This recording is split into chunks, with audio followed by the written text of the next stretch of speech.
नमस्कार श्रोते हो. श्राव्य कथा मराठी या चॅनलवरती आपले सहर्ष स्वागत आहे.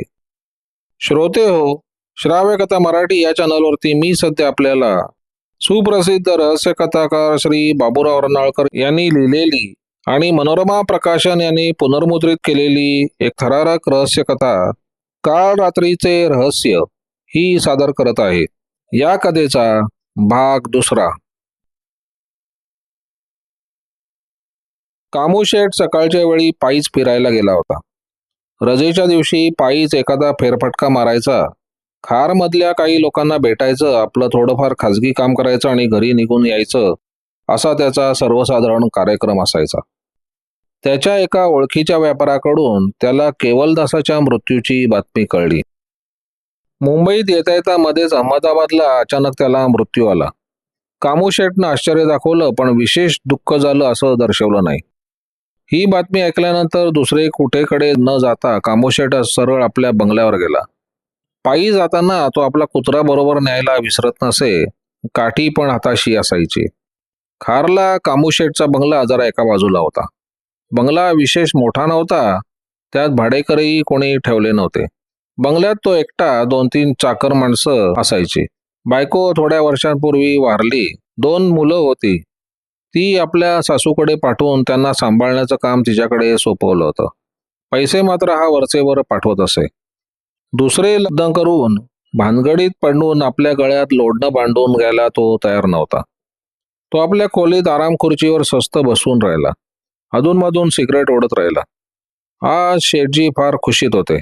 केवलदासच्या मृत्यूची बातमी ऐकून त्याच्या मनाला जितका आनंद झाला नसेल तितका दुसरा कशानेही झाला नसता.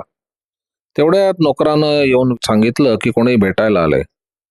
शेठजीने विचार केला, कोण असेल? त्याने त्या माणसाला आत पाठवून द्यायला सांगितलं. भगवान कामू शेठला भेटायला आला होता.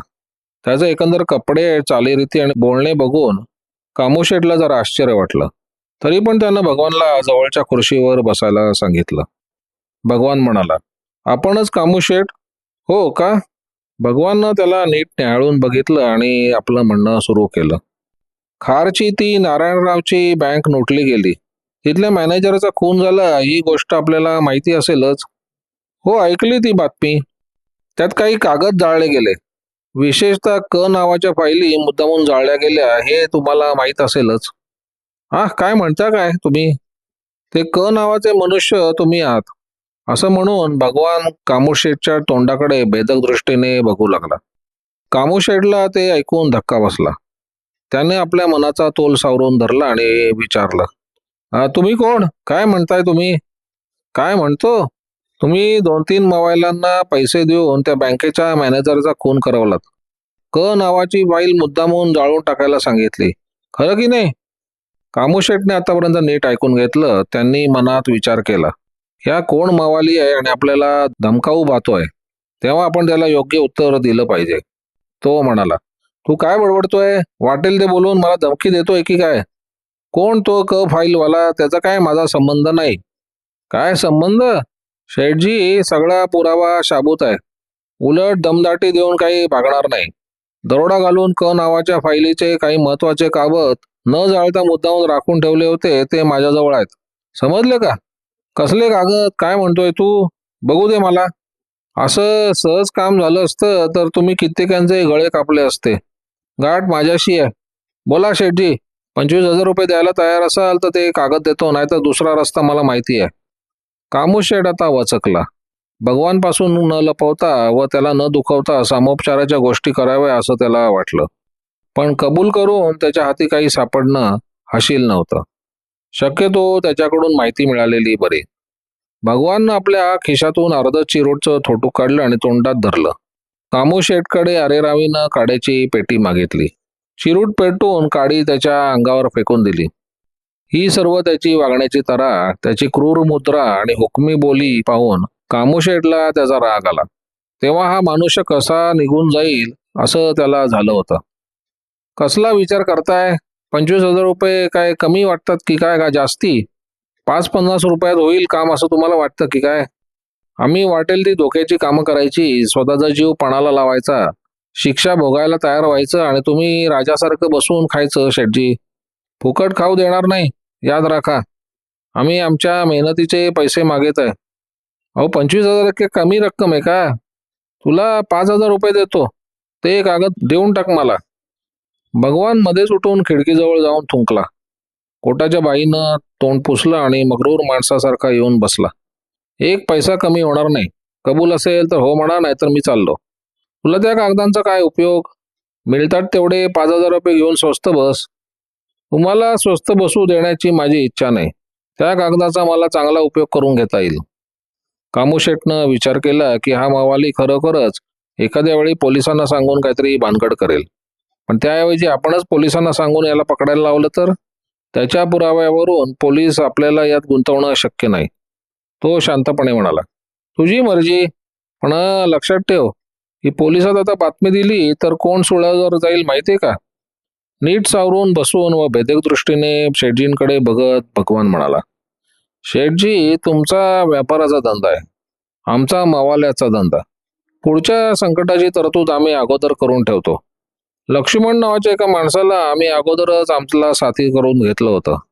त्याच्या नावाचा खंजीर त्या बँकेच्या मॅनेजर जवळ ठेवला होता. पोलीस त्याच्या पाळतीवर आहेत हे तुम्हाला माहीत नाही वाटतं. कामूशेठ नवीन पेचात पडला. भगवान उठला आणि म्हणाला, बोला, मला जास्ती वेळ नाही. सध्या मला खर्चाला 300 रुपये द्या. बाकीच्याबद्दल विचार करून मला सांगा. व्याज मिटवण्यासाठी आणि त्याला तिथून घालवण्यासाठी कामूशेठनं 300 रुपये त्याच्यावर फेकले. जाताना भगवान दमटाटीने म्हणाला, शेठजी, माझ्या विरुद्ध काही कारवाई केली तर लक्षात ठेवा, गाठ माझ्याशी आहे. तुमची मान माझ्या हातात आहे. प्रसंग आला तर एका क्षणात 2 तुकडे होतील. केवलदासच्या मृत्यूची बातमी ऐकून कामूशेठला किती आनंद झाला होता, पण एका घटकेत निराळी परिस्थिती उद्भवल्यामुळे त्याला नवीन काळजी उत्पन्न झाली. भगवानसारख्या मावाल्यांच्या हातात आपण सापडणार ही गोष्ट चांगली नाही असं शेठजीला वाटणं साहजिक होतं. कारण मावाली लोक केव्हा आपल्याला चव्हाट्यावर आणतील ते सांगता येत नव्हतं. त्याला पेद्रूचा राग आला. कारण पेद्रूनच 2 माणसं दिली होती आणि त्यांच्या करवी खारच्या बँकेवर दरोडा घालून मॅनेजरचा खून करायचा असं ठरलं होतं. पेद्रूला भेटून त्याच्याकडून खुलासा करून घेणं शेठजींना श्रेयस्कर वाटलं. भगवाननं आपल्याजवळ कागद होते म्हणून कामोशेठला अशी धमकी दिली. त्याची हकीकत सांगून पेद्रू करवी भगवानला जाब विचारून भगवानकडून आपल्याला पोचणारं संकट कमी करायचं, हा कामोशेठचा पेद्रूला भेटण्याचा उद्देश होता. थोड्याच वेळात तयार होऊन बायखळ्याला पेद्रूची भेट घ्यायला कामोशेठ निघाला.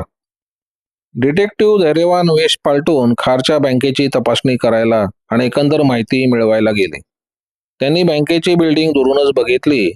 तिच्या कारभाराविषयी आत जाऊन चौकशी केली तर संशय येऊन जो मनुष्य कटाच्या मागे आहे तो सावध होईल, म्हणूनच कोणीतरी बँकमधलाच एखादा क्लार्क भेटल्यास त्याच्याकडून माहिती मिळवण्याचं त्यांनी ठरवलं. त्यांच्या अपेक्षेप्रमाणे मधल्या सुट्टीत एक क्लार्क जवळच्या हॉटेलमध्ये आला होता. त्याच्याशी ओळख करून घेऊन त्याला बरोबर खायला घालून बँकेच्या कारभाराची बरीच माहिती काढून घेतली. तो क्लार्कही बडबड्या होता आणि लगेच पागळणारा होता. त्यामुळे धैर्यवानांचे काम सहज झाले. नारायणराव नावाचा कारभारी इस्माने ती बँक काढली होती. अर्थातच इतर लोकांचे शेअर्स होते, पण याचा हिस्सा जास्त होता. तो कामात हुशार, चोख, वर्तणुकीने सभ्य आणि सचोटीने काम करणार असल्यामुळे त्यानं बरंच काम मिळवलं आणि खारच्या मोठमोठ्या लोकांची कामं आपल्याकडे ओढून घेतली. त्याचं वैशिष्ट्य म्हणजे कोणाचं खाजगी खातं, पैसे, कामकाज, कागदपत्र याबद्दल दुसऱ्याला काही न कळेल याची खबरदारी घेणं. व्यापारी लोकांचं तेच मोठं इंगित असल्यामुळे त्याच्यावर त्यांचा विश्वास बसला. आज 26 वर्ष अशा रीतीनं त्यानं काम करून दाखवलं. सेफ डिपॉझिट वॉल्ट उघडून त्यात मोठ्या लोकांची कागदपत्र, जोखमी वस्तू ठेवण्याची व्यवस्था केली. या सर्व सोयींमुळे दूरदूरचे लोकही त्या बँकेशी संबंध ठेवायचे. नारायणरावानं मुख्य कारभार आपल्या हाती ठेवला होता व स्टाफमधल्या कोणीही कारकुनाला किंवा दुसऱ्या कोणालाही खाजगी व आतल्या व्यवहाराची माहिती न मिळण्याची काळजी घेतली होती. त्यामुळे त्याचा खून झाल्यावर बँकेच्या कामात फार पंचायत उडून गेली होती. बोलता बोलता कारकून म्हणाला, आजच बघा ना कशी मजा झाली. कामूशेठ आले आणि आपले कागद मागू लागले. आम्हाला त्याची काही माहिती नाही. त्यांचे काही कागद जाळले होते. हे कळल्यावर त्यांनी किती आकांड तांडव केलं ते कळेल. आमचं मोठं गिराईक येते. दरेवानांनी विचारलं, कोण हा कामूशेठ? कुठे राहतो?" त्यावर कामूशेठची थोडी माहिती कारकुनांना सांगितली.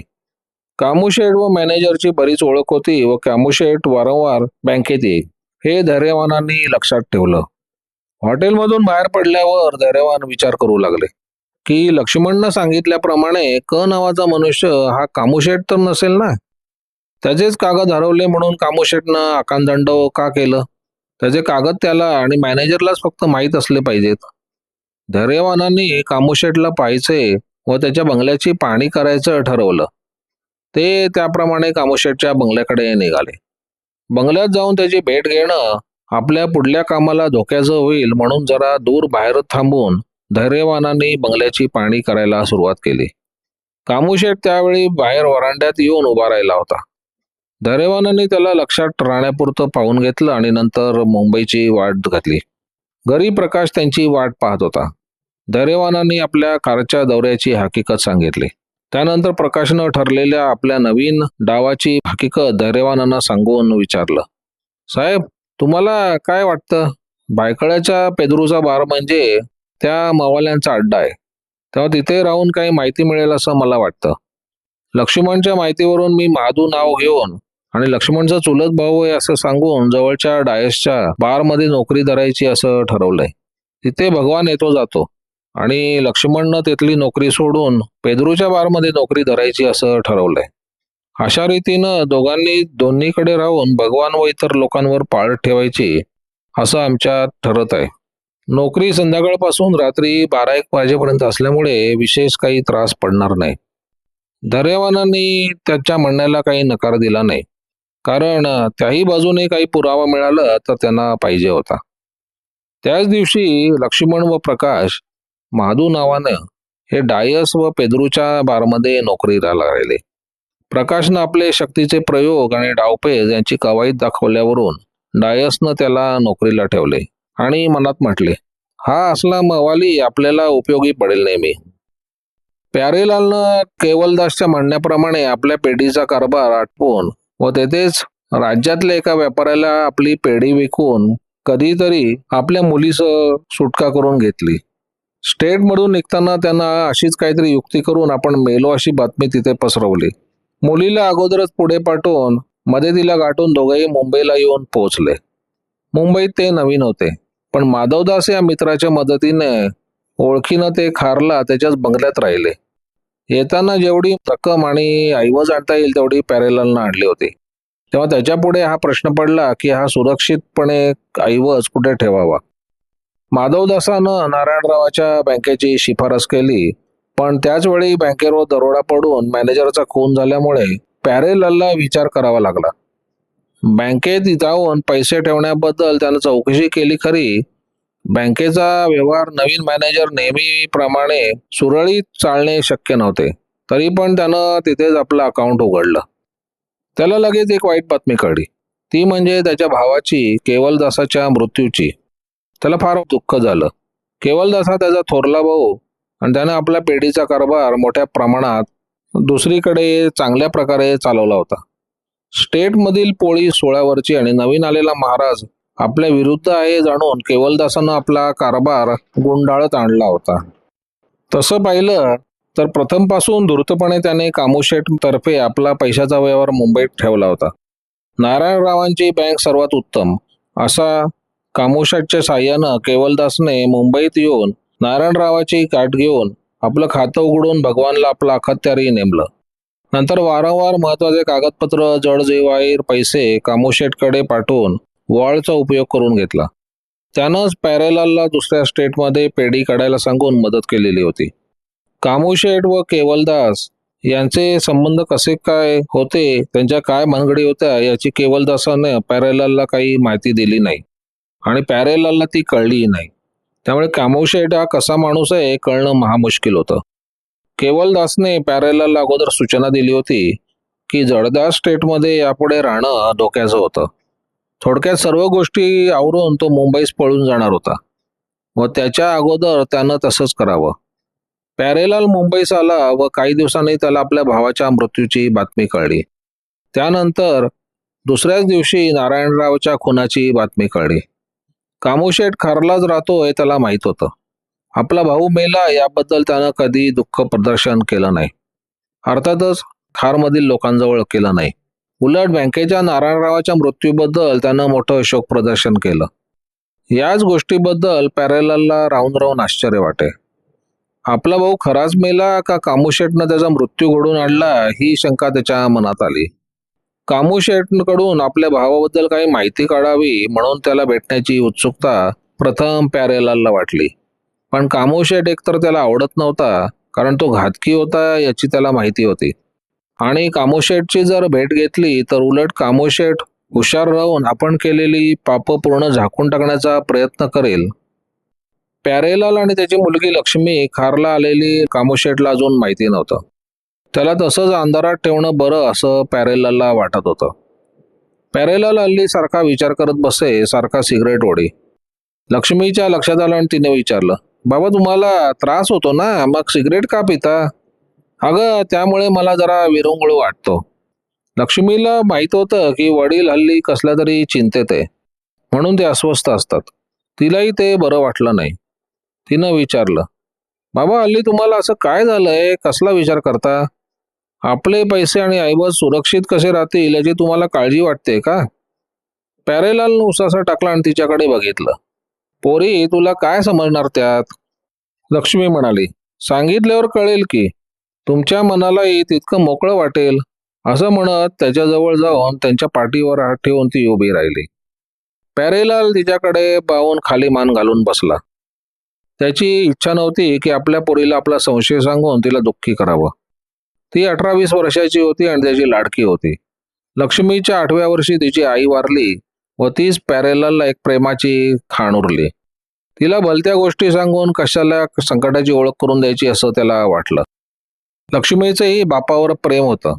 बापाला दुःखात त्रासात दिवस काढावं हे त्याला पाहवत नव्हतं. शिवाय त्याला छातीत दुखत असल्यामुळे तसल्या विचाराने आणि काळजीने सिगरेट पिऊन वगैरे त्याच्या प्रकृतीवर भरताच परिणाम होण्याचा संभव होता. म्हणून तिनं यावेळी त्याच्या काळजीचं कारण काढून घेण्याचं ठरवलं. बाबा अशी काळजी करण्यानं आणि सारखी सिगरेट ओढण्यानं तुम्हाला त्रास नाही का होणार? लक्ष्मी त्यापेक्षा आणखी त्रासदायक गोष्टी आहेत. तुझ्या काकाचा मृत्यू. हो, पण आता काय करायचं त्यात? पॅरेलालनं ओठ दाबले आणि त्याचे डोळे मोठे झाले. हे पाहून लक्ष्मी जरा दचकली. पॅरेलालच्या तोंडून शब्द पडले, आताच काय ते केलं पाहिजे? म्हणजे? मला दाट संशय येतो की त्या कामूशेठने तुझ्या काकाचा मृत्यू घडवून आणला असावा.